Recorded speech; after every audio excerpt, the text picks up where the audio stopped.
Walt Disney World and Disneyland once housed and operated several arcades until one day they were all removed and replaced within a few months of each other. I'm here to talk about what happened to them and why they went away.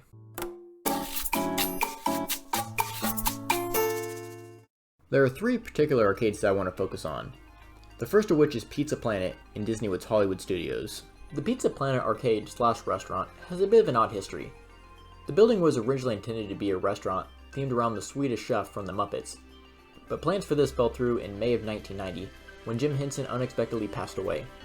The building was quickly converted into a showroom for props from the 1991 blockbuster, The Rocketeer, starring Billy Campbell, until the space was remodeled to Pizza Planet in 1995, only a month after Pixar's debut film, Toy Story. Pizza Planet included a walk-up counter, where guests could choose one of 6 items from the menu. The rest of the downstairs space was a mixture of arcade games and tables.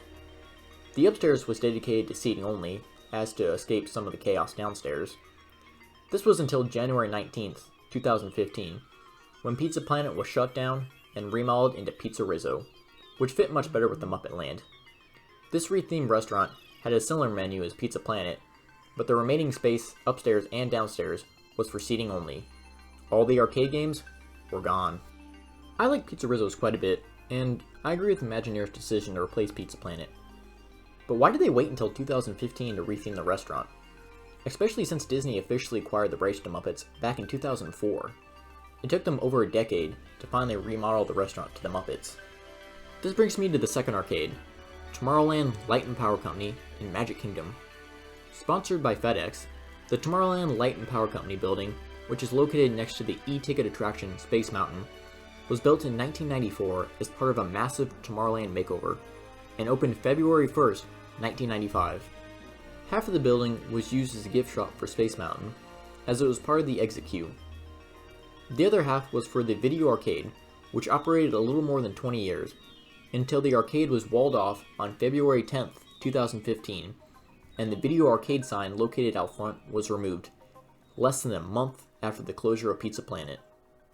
Now this seems a little too close to be a coincidence. After doing some digging, I found that several articles about these arcades suggest that their closure was due to Florida House Bill 155, which took effect in April of 2013. HB-155 prohibited the operation of any casino-style games. This poorly defined law essentially banned any game of chance that you could win a prize from, and many, including Disney, interpreted this law as including arcade games that distributed prizes or tickets. I, however, don't think that Disney got rid of the arcade games because of HB-155, or at least it wasn't the main reason. Because the third and last arcade that I want to talk to you about is the Starrcade in Disneyland, California. Opening in 1977 along with California Space Mountain, the Starrcade was the largest of the 3 arcades, spanning 2 floors, or at least it was until the late 90s, when the second floor of the arcade was sealed off in use of storage, leaving only the downstairs open to guests.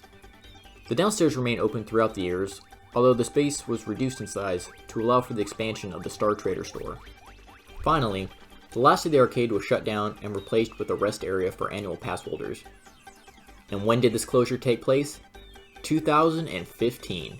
Same as the other arcades. Coincidence? I think not! So why would Disney close their arcade in California for a law that only applies to Florida? And if this isn't proof enough, well, Disney World is still running arcades in Florida at these locations.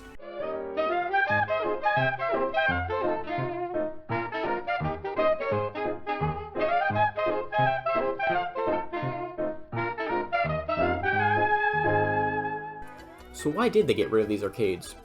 Well, I think simply, they weren't making money and cheapened the Disney experience. How many people were willing to pay money to play arcade games while they're in Disney World? And this isn't the first instance of Disney removing these small, cheap experiences from the parks. In 2012, they removed Shrunken Ned's Junior Jungle Boats, miniature coin-operated RC boats, and replaced it with the Pirate's Adventure, Treasure of the Seven Seas. And I'm willing to bet we'll see the Carnival Games in Dino Land USA close within the next few years.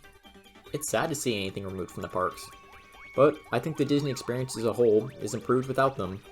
Since June of 1982, when Disney got rid of their ticket book system, the parks have been an all-inclusive experience, meaning once you paid to get in, The only really expenses are food, drinks, and souvenirs. And I think most people, including myself, prefer it that way. With all that being said, I hope they never take out Frontier Shootin' Arcade. We all love you.